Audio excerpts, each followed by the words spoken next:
life-threatening Prius. The light at the upcoming intersection turned red, and I stopped. Just then, a very large pickup truck, you know the ones, those menacing kinds with the huge tires, and then the truck bed is raised up even higher, and it looks like you need a ladder to actually get inside of this truck. Well, it pulls up beside me. And for some reason, on that day, I immediately start to make assumptions about the driver. I look over at him. He appeared about 40, a Carhartt jacket with the sleeves pushed up, a NASCAR racing cap on his head. And to be honest, I don't have any problem with Carhartt or NASCAR. But I began to form thoughts about him. I didn't know him, but I was pretty sure that I knew him. Or at least I told myself. The light turned green and his truck roared, and suddenly something inside of me, something small and dark and probably very, very bad, told me not to let this guy leave me in his dust. So I matched his speed with my quiet little Prius. His truck continued to roar, and I imagined him kind of gloating and mocking the boomer in her liberal car. So I sped up. So I was just a little bit ahead of him. Now keep in mind, we are only doing about 45 miles an hour. We are in a 35 mile an hour zone in the city. This is no drag race for slips. But for some reason, for some stupid reason, I did not want this guy to get ahead of me. So I kept my speed up in my lane. And suddenly he had to slow down because there was a car ahead of him in his lane that had stopped to turn left. The cars behind me and my lane filled in, so he couldn't pull around the turning car. And so I won. And I felt vindicated. And I looked at him in my rear view mirror, and there he sat, not moving in his stupid, oversized pickup truck. And I sailed away in my quiet little Prius, and I felt good. And then I thought, where did that just all come from? I was angry at a guy for driving a big pickup truck, just for driving a truck. A guy I didn't even know, a guy who had done nothing to me at all. And yet the very presence of him and his truck had made me mad. What the heck? Feels like everyone is angry these days. We hear of passengers punching out flight attendants. We see customers with bad behavior at stores and restaurants. We saw Will Smith, one of the biggest stars in the world, slap Chris Rock, one of the biggest comedians in the world. Later, as Smith apologized, he said, I just lost it. And I'm sad to say that a lot of us are feeling that these days.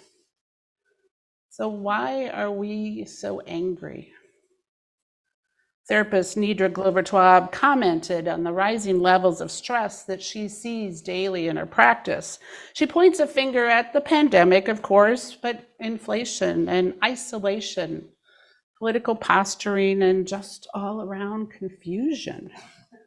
And she says, we know what the world used to be like, and the world is no longer like that. We cannot be our old selves. And yet many of us are trying to operate in the way that we used to, and it just doesn't seem to work anymore. And it's driving us all a little bit nuts. New York Times writer Eden Sternberg shares that the term road rage was coined in 1988, but since then we've coined some new ones, such as air rage, desk rage, and grocery store rage. He says that this year we've discovered a new offshoot as we got angry watching other people online get angry. He says we're experiencing rage, being angry at watching people being angry. It seems this past year, we are not just angry, we are angry at one another. But the thing is, anger usually grows its roots in the darkness of other deeper emotions, like shame or fear.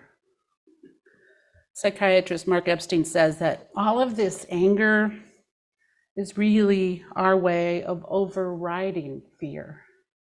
Fear actually comes first. Anger is just a response to that fear and what we know we can't control.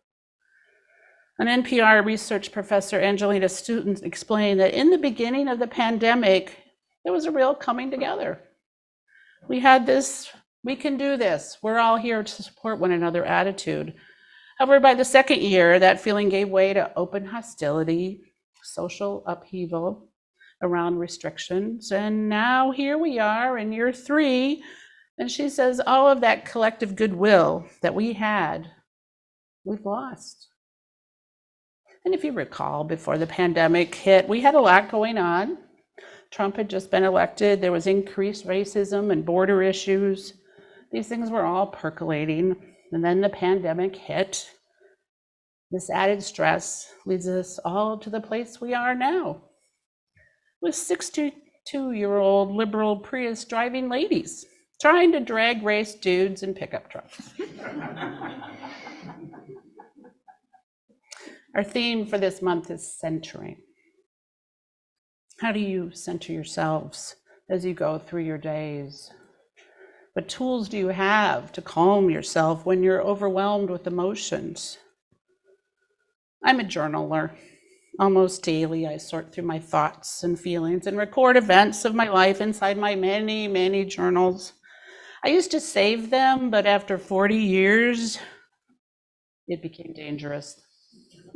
I mean, these books are filled with thoughts, lots of dark thoughts that no one should ever have to read. And I started throwing them away once they were filled. It felt a little bit safer for me and my sweet loved ones who would probably fall over dead if they ever read some of my fevered writings.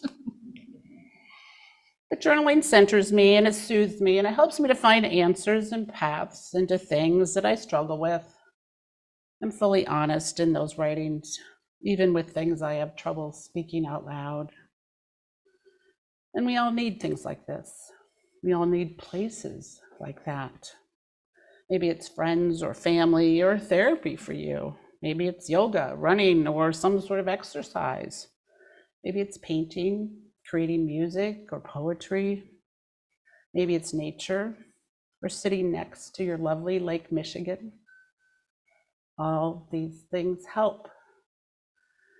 I try to center myself with meditation as well, but I'm not so successful with that. It feels good, so I keep at it. I got lazy at the end of last year, so I'm trying to get back on track in this new year. Being able to hold my thoughts and then letting them go feels like something that helps my anxious mind. With the news and all the craziness around politics and the economy and the environment and the pandemic, it feels like we are all just lobsters in a pot. The water is heating up slowly, and we don't even notice or feel it until emotionally it's just too late. And I feel like this widespread anger is sort of that, lobsters in a pot. We don't even realize that anger and fear are now the water we're swimming in. So I was looking into ways to center oneself within this environment of anger that we live in. I was surprised to read Buddhist Pema Chodron says, patience is actually the antidote to anger. Patience. That seems so simple, and yet so far away from what I thought would quell my anger. Patience? Patience feels like something we practice when we're waiting for something. The word patience means the capacity to accept delay, trouble, or suffering without getting angry or upset. Clearly, we are all angry and upset, so check. But are we waiting for something? It feels like maybe we are. Waiting for things to return to normal, whatever that means. Waiting for things to make sense again. Waiting to trust that our old way of being in the world could still actually work. I think that's exactly what therapist Nedra Glover-Twelve was talking about when she said, we know what the world used to be like, and the world is no longer like that. We cannot be our old selves. So how could we use patience to center ourselves in this topsy-turvy world? I think it might be more about how we approach things. Pema Chodron says that we cultivate patience by learning to love and care for whatever we might meet in our path. Oof, not sure I can do that. To care for politicians who fabricate their lives, who refuse to embrace the truth or value guns over people. Can I care for people who've now turned women into fully second-class citizens with no autonomy over their own bodies? It's hard for me to have patience with things I disagree with, or folks who think very differently than me. And then I'm sure that they would say the same thing about me. The kind of acceptance Chodron is talking about is hard. For me, it feels maybe a little defeating that by loving and caring for these people means I've given in, or maybe I'm inching towards their side. I have to say, whenever I'm talking about Pema Chodron and her beautiful way of being in the world, that I would not make a very good Buddhist. I'm too prickly and anxious. But her words always tug at my heart and on my mind. They usually rub me the wrong way at first. Clearly a sign that they're also important and probably true.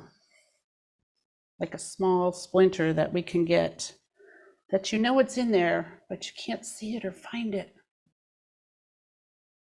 Her words force me to look deeper for that elusive splinter. They challenge me in how I see myself in the world. Once I hold them for a while, her words seem to be filled with honesty, calmness, and really just plain common sense. We know we can't change much of the world or each other, really. It seems that with those who we disagree with, we often convince ourselves if we just keep pounding our fist on the table and shouting louder or being smarter, that we could finally see that they could see their twisted way of thinking. Chodron doesn't promise that being patient is easy. She says that patience is not simply just enduring something. It's not just nodding at our fanatical Uncle Norman who spouts off at something that we know isn't true. Chodron encourages us to go deeper. She says we shouldn't just simply push through with gritted teeth and clenched fists. Instead, she invites us to pick up the tension, to examine it, chew on it, smell it, look at it for a while. She invites us to open ourselves up to see what's actually there. She says the journey of practicing patience involves relaxing and opening to what's happening. And then experiencing all of that with a sense of wonder. And so I wonder, if this anger, which psychiatrist Mark Epstein says is really just cloaked fear, I wonder, is everyone else just as fearful? Are we all just held captive by our own fears boiling in this collective lobster pot because things are not what they used to be and things are changing? I had to sit with that for a while. If this is true, if everyone else is afraid too, then what if that's where we start? What if that's where we begin with our neighbors, our family, our Uncle Norman, our guys who drive big, scary pickup trucks? What if we start with understanding that they are afraid too? That very thought changes how I see them. It even softens how I feel towards them. I wonder if they feel as vulnerable and scared as I feel. And then within that, I wonder maybe I should just cool it. Instead of pushing back or embracing exaggerated thoughts about them, maybe I should just breathe and accept that they could be more like me than I'd like to admit. Chodron shares this. I remember the day I understood without any question that we create our own situation by how we use our mind. We often keep dancing the same steps in the ways that we respond to life's issues, even when those dance steps are old and outdated and probably not very helpful anymore. Following our old path is all so hauntingly familiar, isn't it? So easy to slip into. She says the day she saw what she had been doing, she decided to stop. She stopped diving in to save the day. She didn't offer opinions unless asked. She stopped making judgments about other people. She just stopped. She decided not to act in her habitual pattern and changed her approach. Instead, she chose this singular agenda and she held it tightly to her chest. She only had to be honest and kind, no matter what, and to be patient in this unpredictable world, in each unique moment, and in this precious body. She just had to be honest and kind. So what if we step back, take a deep breath, and choose to be patient? What if before all else we vow to be honest and kind? If we avoid making assumptions about things and people we don't know, because in most cases, these people and those things are not our circus and not our monkey. Am I right? Why do we even let them in to cause us concern? What if we trust that others will be the adults that they are and be responsible for their own lives and how they maneuver through it? The world turns without us. It always has.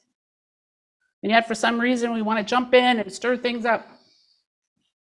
Time magazine writer Brad Stolberg says that we humans have the tendency to err on the side of action over inaction. If we don't see results, we get impatient. We feel a strong urge to do something, anything, to fix the situation. But he says that tends to put our biases on the situation. I mean, who knows? Maybe we start to think that guys driving big pickup trucks have certain agendas. But now I see that putting my bias on something makes it pretty murky and muddy, and it blocks off any opportunities we may have for trying to really understand one another. So what can we do when faced with feelings of anger or fear?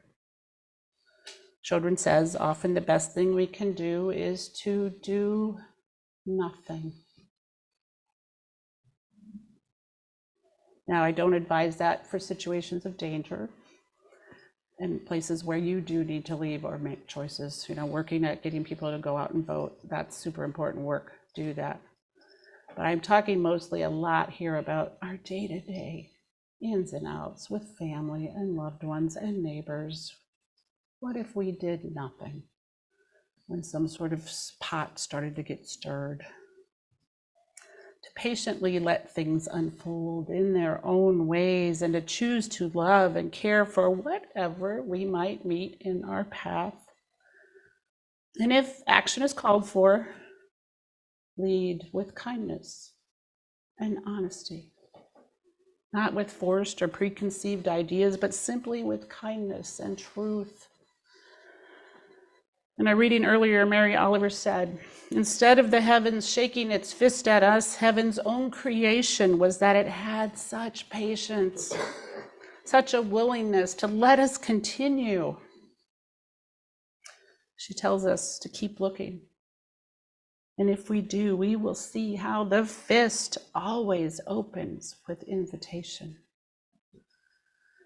So with that in mind, I think back to my behavior and the feelings I had as I tried to drag race that pickup truck. What if instead I had patience with myself and acknowledged that I was having angry feelings about this huge truck? And what if I acknowledged that they were just feelings? They were not a declaration of all that's wrong with the world. What if I recognized that this guy just had different ideas about transportation than I have? And what if I just let those feelings go and just offered kindness? I could choose that instead of anger. I could let go. And then maybe I would then see how the fist unclenches and opens with invitation. May it be so.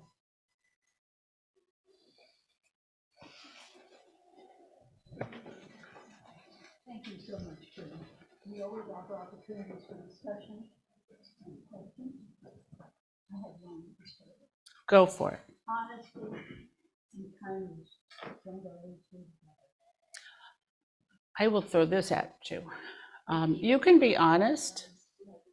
Oh, she said she doesn't feel like honesty and kindness always go together. And I had to think about that too. So thank you for saying that, Linda. You can be honest and still be kind. You really can. There's just think about how you're approaching. Think about tone of voice. Oh my gosh, tone of voice. Gentle tone of voice and just honest. I love you and I'm concerned about this. You can do it. It's hard. It's hard. I'm not saying it's easy.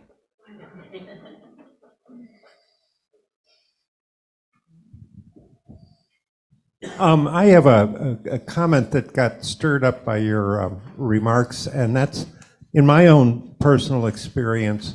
When I'm angry, it took me a long time as a man to discover that there was another feeling under the anger. And I mean, anger is a quick tool that a man can use to strike out and not be responsible. And my lesson learned is that when I'm angry, I need to get in my journal and write, because there's something going on underneath. I don't know what it is yet, but I'll discover it. So Yeah, that's very true, Jim. And usually it's often fear and shame. Anger is and what's lovely about anger is when you do it, people leave you alone. So it's got some useful parts. But it's usually fear and shame. And, I think a lot of our anger today against others is fear. And we're all fearful. What's happening? What's going on in our world?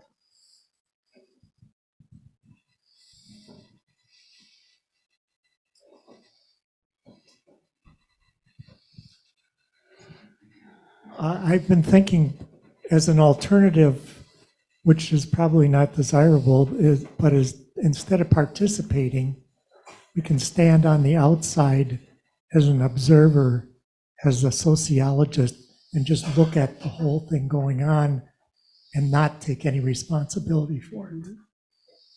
And that's something we probably don't want to be doing. Exactly.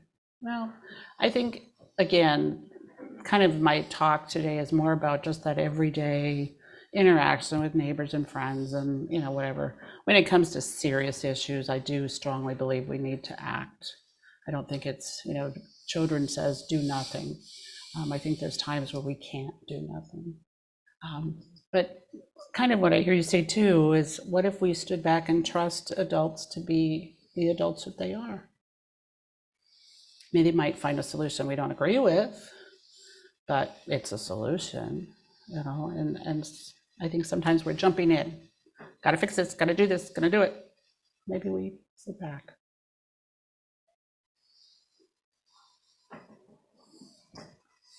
I don't know, but for me, I quit using Facebook and Twitter and all those things because there's so many people that all they want to do is make you angry.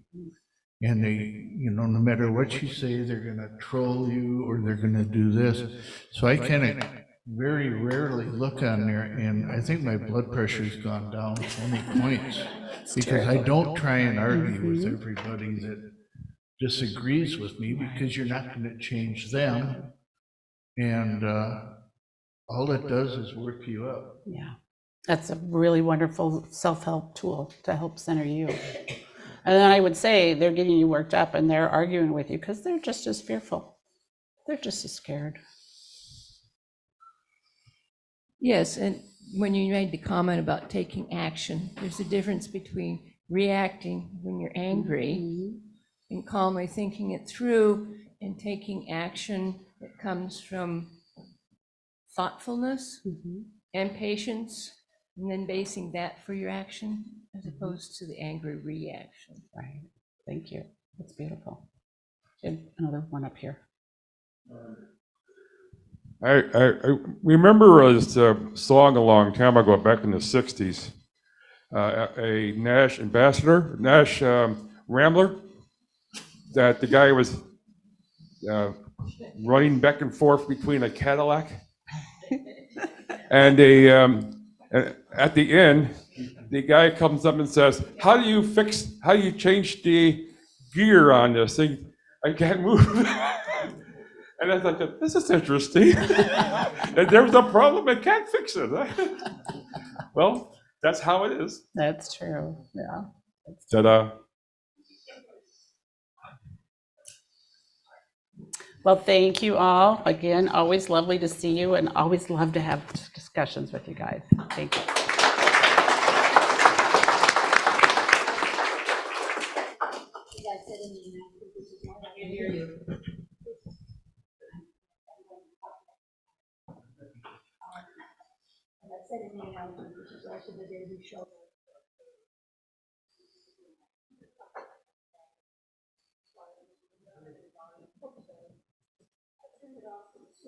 I wouldn't get carried. There we go. Sorry. What I was saying was, we'll have an offering today, and you can have it while we sing. There is more love. 95.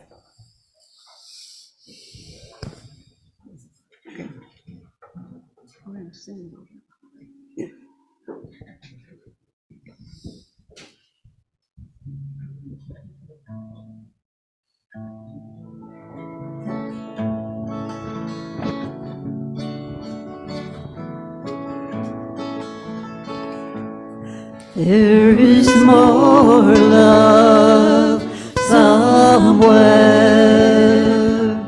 There is more love somewhere. I'm gonna keep on till I find it. There is more love somewhere. There is more hope somewhere.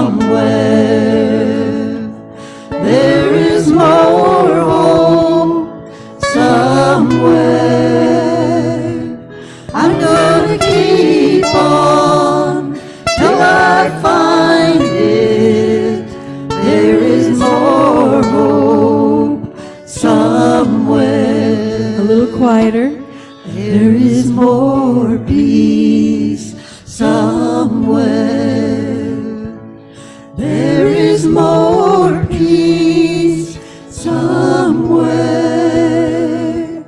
I'm gonna keep on till I find it.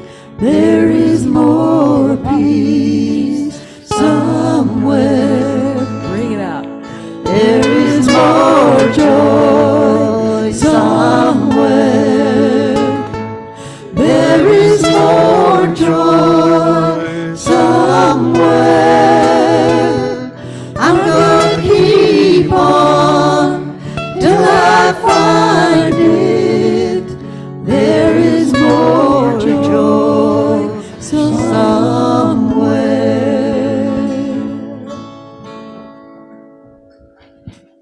And our closing words.